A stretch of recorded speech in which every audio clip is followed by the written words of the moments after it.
तो hello hello भालो, स्वागत है आपका आज की नए वीडियो में। आज हम लोग छोटे से दो टॉपिक्स के बारे में पढ़ने जा रहे हैं, जो कि है एक एडमिरल्टी कोर्ट होता है और एक होता है रिकॉर्डर कोर्ट्स। वो क्या क्या होते हैं, उनका काम क्या होता है, तो उनके बारे में हम लोग छोटे से टॉपिक पढ़ने जाना है। बहुत छोटा सा वीडियो है हम लोग का।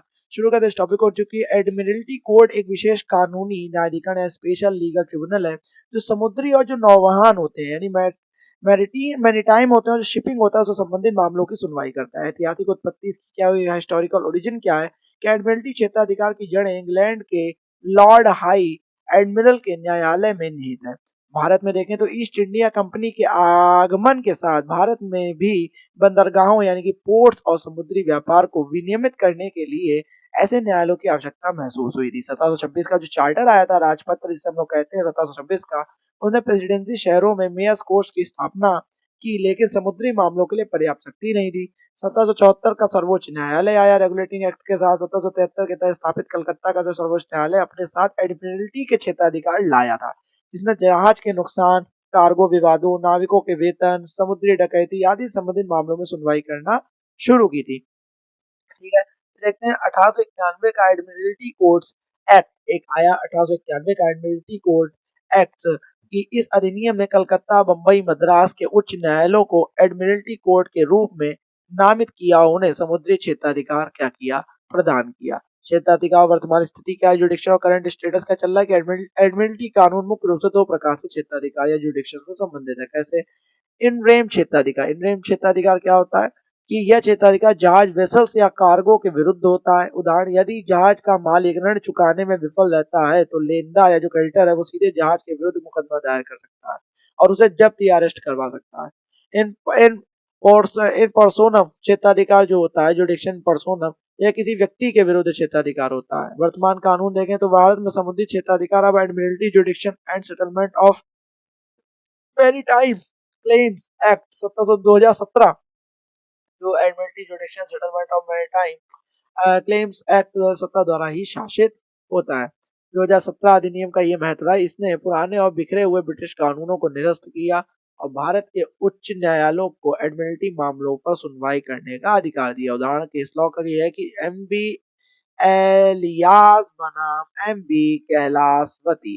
एमबी कैलाशवती सन 1993 का मैटर। इस ऐतिहासिक मामले में सर्वोच्च न्यायालय ने स्थापित किया कि भारतीय उच्च न्यायालयों को केवल ब्रिटिश अधिनियमों द्वारा परिभाषित एडमिरल्टी क्षेत्राधिकार ही नहीं, बल्कि प्राचीन और अंतर्राष्ट्रीय समुद्री कानून, जो एंशिएंट और जो इंटरनेशनल मैरीटाइम लॉ है, ठीक है, उसके तहत जो अंतर्निहित यानी इनहेरेंट जो एडमिरल्टी क्षेत्राधिकार भी प्राप्त है।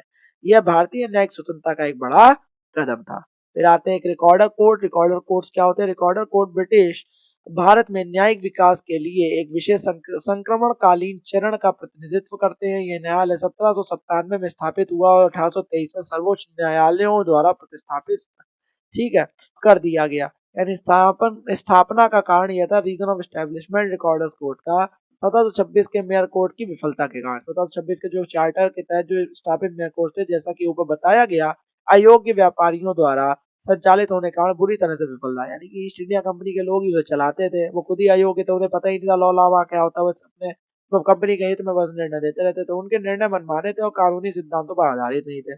तभी 1793 का जो चार्टर आया, इस विफलता को दूर करने के लिए क्या हुआ, ब्रिटिश संसद ने 1793 का एक चार्टर अधिनियम पारित किया। इस अधिनियम के तहत क्या हुआ, बॉम्बे और मद्रास में मेयर कोर्ट्स और मेयर कोर्ट्स से अपील सुनने वाले गवर्नर और काउंसिल्स के न्यायालय को भंग करके रिकॉर्डर कोर्ट की स्थापना की। रिकॉर्डर कोर्ट क्या करता है? कलकत्ता में नहीं, यह कोर्ट कलकत्ता में नहीं स्थापित किया गया था, क्योंकि वहां पहले से ही 1774 में सर्वोच्च न्यायालय की स्थापना हो चुकी थी। खाली बंबई और मद्रास में। गठन और शक्तियां देखे, कॉन्स्टिट्यूशनल पावर्स।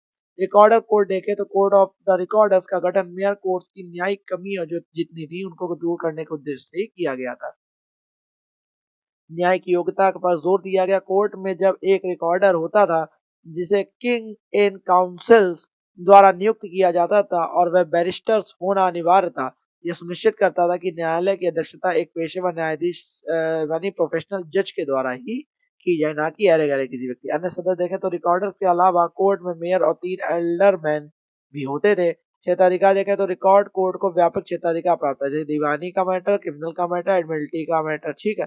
यह मेयर कोर्ट्स के सभी दीवानी मामलों को सुन सकता था। इसे आपराधिक मामलों के लिए ओयर और टर्मिनल और जेल सदुपयोगी यानी जो गयोल डिलीवरी सुपुर्दगी जो कहते हैं उसका न्यायालय घोषित किया गया था। एडमिरल्टी देखें तो समुद्री मामलों में भी क्षेत्राधिकार प्राप्त था। कानूनी महत्व और अंत देखें तो लीगल सिग्निफिकेंस क्या था इसका, रिकॉर्डर कोर्ट ने भारतीय न्यायिक इतिहास में पेशेवर न्यायाधीशों के द्वारा न्याय के प्रशासन की क्या की थी, शुरुआत की थी। ठीक है।